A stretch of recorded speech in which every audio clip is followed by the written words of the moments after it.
5 years hence the age of Jacob will be 3 times that of his son. 5 years ago Jacob's age was 7 times that of his son. What are their present ages అని అన్నాడు. 5 years hence అంటే 5 years తర్వాతనే, అంటే plus 5 years add చేసినప్పుడు present years కి plus 5 years add చేసినప్పుడు hence అంటే, ఓకేనా. సో చూద్దాం, నేను ఏం చేస్తానంటే 5 years హెన్స్ నాన్న.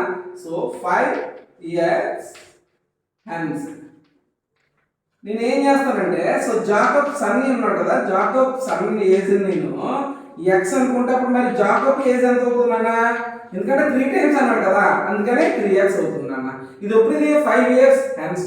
మరి ప్రెసెంట్ ఏమవ్వాలరా, ఈ 5 years ని సబ్ట్రాక్ట్ చేయాలి, రైట్. సో ప్రెసెంట్ ఏజెస్ వచ్చేసరికి మనం ఏం రాస్తున్నారా, x-5 అండ్ 3x - 5 అన్నాడు. నెక్స్ట్ ఇంకోటి ఏమన్నాడు, 5 years ఎగో రిలేషన్ ఇచ్చాడు.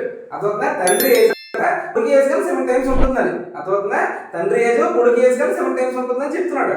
సో చూద్దాం ఒకసారి. 5 years ఎగో అన్నాడు కదా, సో 5 years ఎగో 5 years ఎగో వచ్చేసరికి మనకి x-5 - 5 3x - 5 -5 అంటే x - 10 అండ్ 3x - 10 అన్న.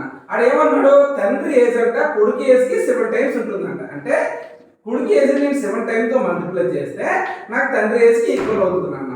అంటే 7x - 70 = 3x - 10 అన్న. ఈ 3x తీసుకొచ్చాడు అంటే 7x - 3x = -10 + 17 అన్న. 3x అంటే 4x రా, 4x 16 అన్న. 4 1s 4 15s రా. x ఈక్వల్ ఎంత అన్న 15 రా. కానీ మనకు ప్రెజెంట్ ఏజెస్ కావాలి, అంటే x - 5 3x - 5 రా.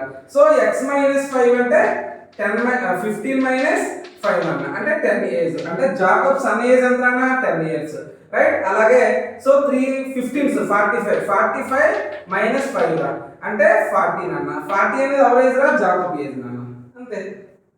ఓకే.